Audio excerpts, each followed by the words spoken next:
Fala galera, tudo bem?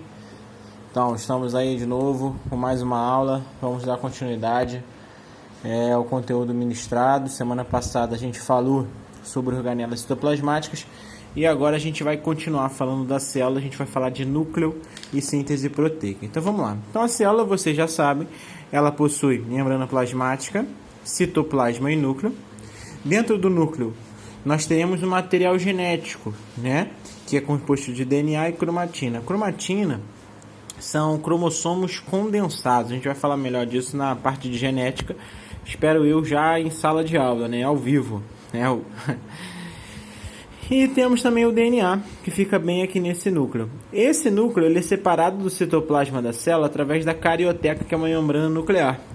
Lembrando que essa membrana nuclear e essa carioteca que vão separar os seres eucariontes dos seres procariontes. Eucariontes têm carioteca e procariontes não têm carioteca. Então escreve para você não esquecer. Eucariontes, que são os animais e os vegetais. Beleza. E para que serve o núcleo? Então o núcleo ele vai ter todas as informações da nossa célula. O DNA ele é uma molécula genética que ele é capaz de armazenar todas as informações que existem no nosso corpo. E o que seria o DNA? O DNA ele é uma hélice, né? Ele tem um formato de hélice, dupla hélice. E esse DNA ele vai ser composto de um radical fosfato, né? Representado aqui pelo P, lembrando que é PO4, que é fosfato. Tem um carboidrato, que é uma pentose, que vai ser chamada de desoxirribose. E tem uma base nitrogenada. O que é uma base nitrogenada? É um aminoácido, tá? É um aminoácido. E essa base nitrogenada é o que vai dar a composição da hélice. Porque se você for ver uma hélice, a hélice ela tem essa conformação através de duas fitas que vão se intercalando através de ligações químicas entre essas bases nitrogenadas, né? Então, uma hélice terá várias cadeias de bases nitrogenadas e a outra hélice várias cadeias de bases nitrogenadas. Como é que essas bases nitrogenadas elas se ligam? Primeiro, quais são essas bases nitrogenadas? Essas bases nitrogenadas são compostas de tiamina, adenina, guanina e citosina, de forma que a adenina liga com a tiamina e a citosina liga com a guanina, através de pontes de hidrogênio. A adenina se liga à tiamina com 2 pontos de hidrogênio e a citosina se liga à guanina por 3 pontos de hidrogênio, tá? Então, logo aqui já é uma questão que é muito cobrada em vestibular, que é o seguinte: para eu deslocar essa ligação, qual eu gastaria mais energia? Eu gastaria mais energia para ligar essa ligação de adenina com timina ou de citosina com guanina? Eu gastaria mais energia para quebrar uma ligação entre citosina e guanina. Por quê? Porque ela tem 3 pontes de hidrogênio, tá? Então é mais difícil eu quebrar citosina com guanina do que adenina com timina. Tranquilo? Ah, Gustavo, mas isso é muito difícil de decorar. Como é que eu vou decorar que uma hélice se liga com a outra através de bases nitrogenadas e que a adenina liga com timina e citosina liga com guanina? Através de uma cantada que você pode usar quando acabar essa quarentena e com certeza você terá sucesso, tá? Que é o seguinte: não sou adenina, mas sou louco por timina, correto? A adenina liga com timina. Caraca, muito sem graça, né? Realmente, muito sem graça. Se fosse ao vivo ia ser mais engraçado. Vamos continuar. Então essa é a estrutura da dupla hélice. O A de uma hélice liga com T de outra, o T de uma liga com A, o C liga com G, o G liga com C, o A liga com T, o G liga com C. De forma que a adenina se liga com timina por 2 pontos de hidrogênio e a citosina se liga com a guanina por 3 pontos de hidrogênio. Além disso, a cada 3 bases nitrogenadas num código de DNA, eu digo que eu tenho uma trinca. Então, por exemplo, A, T e C é uma trinca. T, A e G é outra trinca. Beleza? Vamos continuar. E esse DNA, essa molécula de DNA, ela é tão inteligente que ela consegue se autoduplicar. Uma molécula de DNA consegue se autoduplicar. Isso é muito interessante, galera. Vamos ver como é que isso ocorre? Então, eu tenho aqui uma molécula de DNA, correto? Uma hélice. A ligando com T, T ligando com A, C ligando com G, G ligando com C, C ligando com G, A ligando com T. Como que isso ocorre? Vem uma enzima vem uma enzima que é chamada de helicase. Essa enzima vem aqui, ó, quebra essas ligações de pontes de hidrogênio. É a chamada helicase. Uma vez que essas pontes de hidrogênio são desligadas, você origina duas fitas. Lembra? Uma fita, a fita aqui, e a outra fita aqui.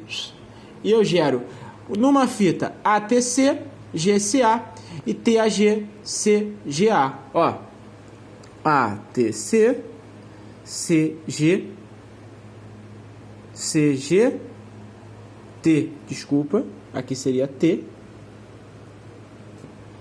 e aqui seria o A. Correto? Só foi um erro aí.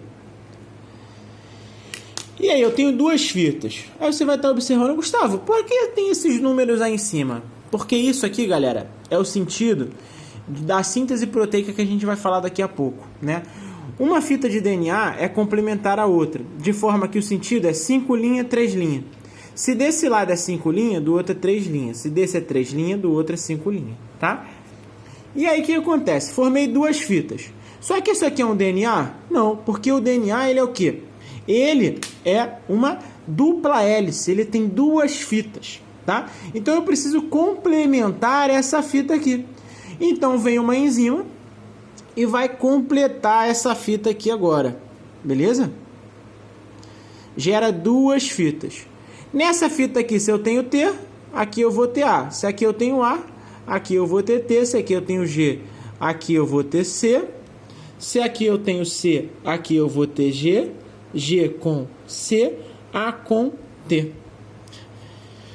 E do outro lado, a mesma coisa. Se aqui eu tenho A, aqui eu vou ter T. Se aqui eu tenho A, aqui eu vou ter A. Se aqui eu tenho T, aqui eu vou ter A. Se aqui eu tenho C, aqui eu vou ter G. Se aqui eu tenho G, aqui eu vou ter C. C com G, T com A. E aí depois vem uma enzima e vai complementando essas ligações aqui até eu ter duas fitas exatamente igual àquela ali. Então, se você olhar, essas moléculas de DNA, elas conservaram metade das fitas, porque conservou essa fita aqui e conservou essa fita aqui. E eu gerei duas novas fitas. Então, eu digo que essa autoduplicação do meu DNA, ela é semi-conservativa. E ela vai ser igualzinha à fita que originou ela, a fita pai. Então, eu digo que ela é semi-conservativa e parental. Então, a autoduplicação é semi-conservativa e parental. Beleza? Agora, o DNA, ele fica preso no núcleo. Então, o DNA, ele é o cara que vai mandar. Só que ele não executa. Ele precisa de outros caras para executarem a sua tarefa. E quem são esses caras? São o RNA. O RNA, ele pode ter três tipos. O mensageiro, que vai ser gerado no núcleo e vai levar a informação para o citoplasma. O transportador, que está no citoplasma e vai em direção ao ribossomo.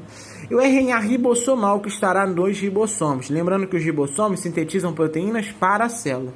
Beleza?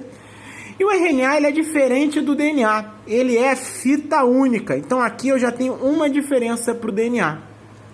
Outra diferença é que o radical de pentose dele não é desoxirribose, é só ribose. E a outra diferença é que nas bases nitrogenadas eu tenho adenina, eu tenho citosina, eu tenho guanina, porém eu não tenho timina. Eu tenho uracila. Beleza? Uracila. Então vamos lá. Como é que esse RNA ele é sintetizado? Ele é sintetizado dentro do núcleo como molde do DNA. O DNA ele vai ser usado como molde para fabricar o RNA. E esse RNA, uma vez sintetizado no núcleo, ele vai para o citoplasma através de poros que existem no núcleo. Mas, Gustavo, como é que ele é sintetizado pelo DNA? O DNA ele tem duas fitas, uma fita ativa e uma fita inativa. Beleza? O RNA ele sempre vai ser sintetizado tendo como molde a fita ativa do meu DNA, que é essa aqui. Então, com base nessa fita ativa que eu vou sintetizar o meu DNA, sempre seguindo um sentido, que é o sentido 5 linha, 3 linha. Então, eu vou começar do sentido 5 linha, 3 linha. E o meu RNA ele vai ser 3 linha, 5 linha. porque tem que ser complementar. Isso aqui é 5 linhas, aqui é 3 linhas, isso aqui é 3 linhas, aqui é 5 linhas. Como é que vai ser essa fabricação? Vai seguir o mesmo molde.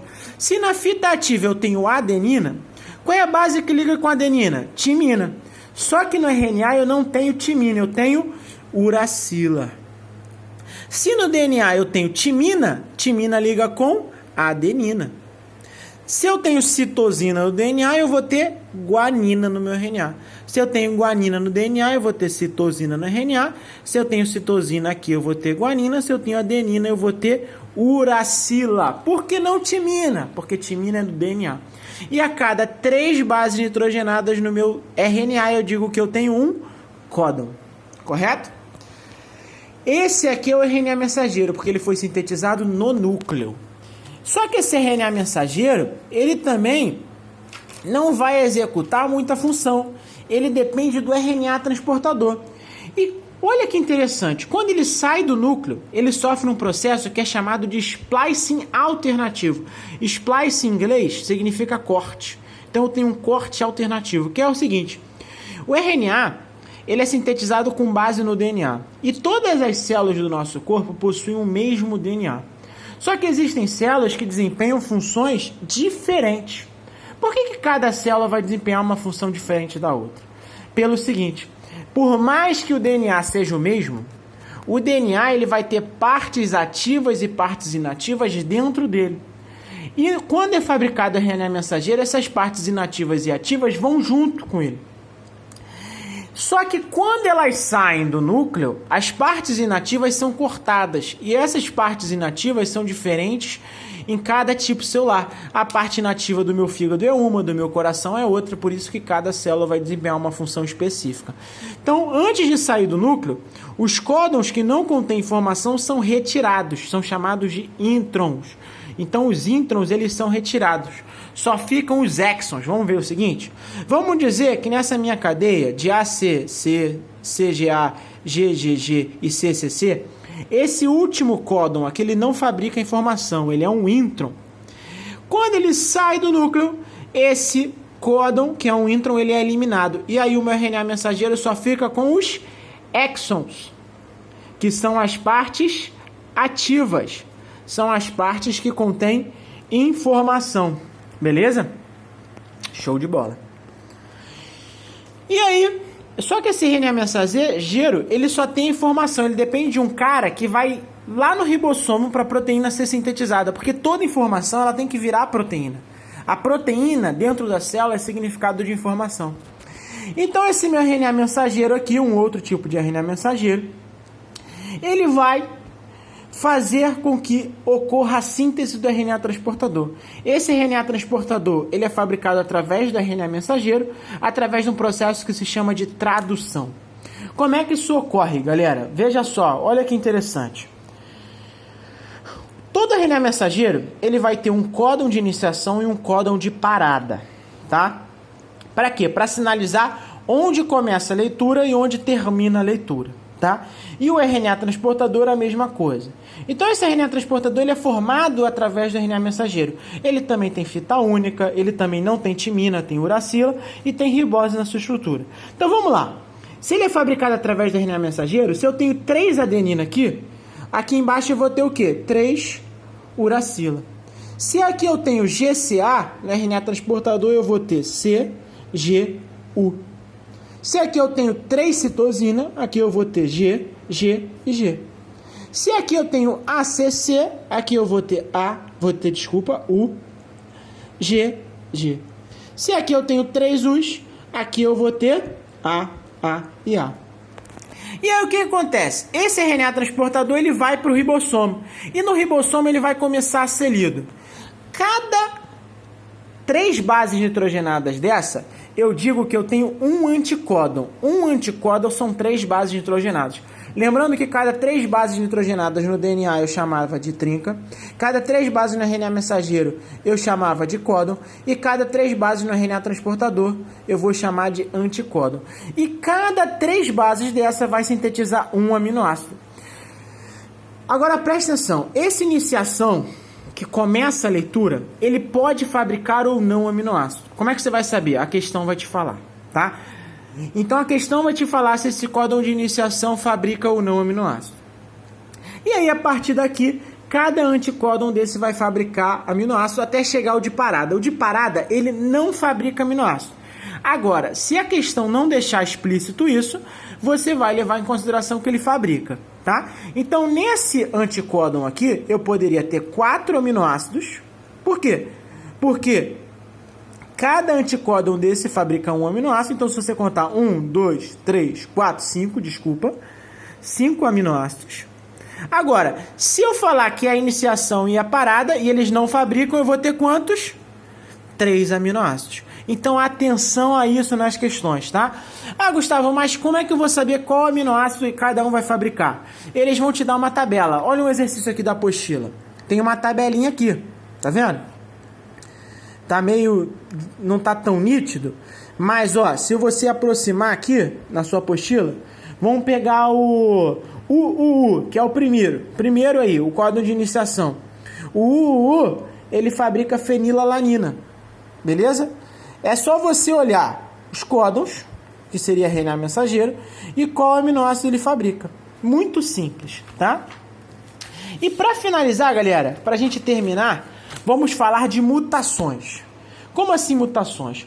Erros podem acontecer nesses processos de duplicação do DNA, nesses processos de transcrição e de tradução. Você pode retirar uma base nitrogenada por acaso, ou então acrescentar uma base nitrogenada. Você pode acrescentar 3 bases nitrogenadas ou retirar 3 bases nitrogenadas, ou então trocar uma base nitrogenada por outra. Desses aqui, qual seria o menos danoso? Seria trocar uma base nitrogenada por outra. Por quê? Porque o código genético ele é degenerado. O que é isso? Uma trinca, um códon e um anticódon, eles podem sintetizar o mesmo aminoácido. Por exemplo, eu posso ter um anticódon UU e ele vai fabricar fenilalanina. Se você voltar na tabelinha aqui, ó, a fenilalanina ela também é produzida pelo UUC.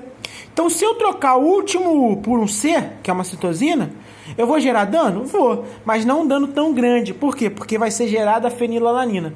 Agora, nunca um códon, uma trinca, um anticódon podem sintetizar mais de um aminoácido, tá? Agora, se eu crescer, se eu aumentar, botar 3 bases nitrogenadas ou retirar 3 bases nitrogenadas, o que vai acontecer? Eu vou acrescentar um aminoácido. Isso aí pode gerar problema. Por exemplo, a anemia falciforme, que é uma doença africana, no qual eles têm uma hemácia afoiçada, né? Gera vários problemas de saúde e tudo mais. Ou então eu posso retirar uma base nitrogenada ou acrescentar.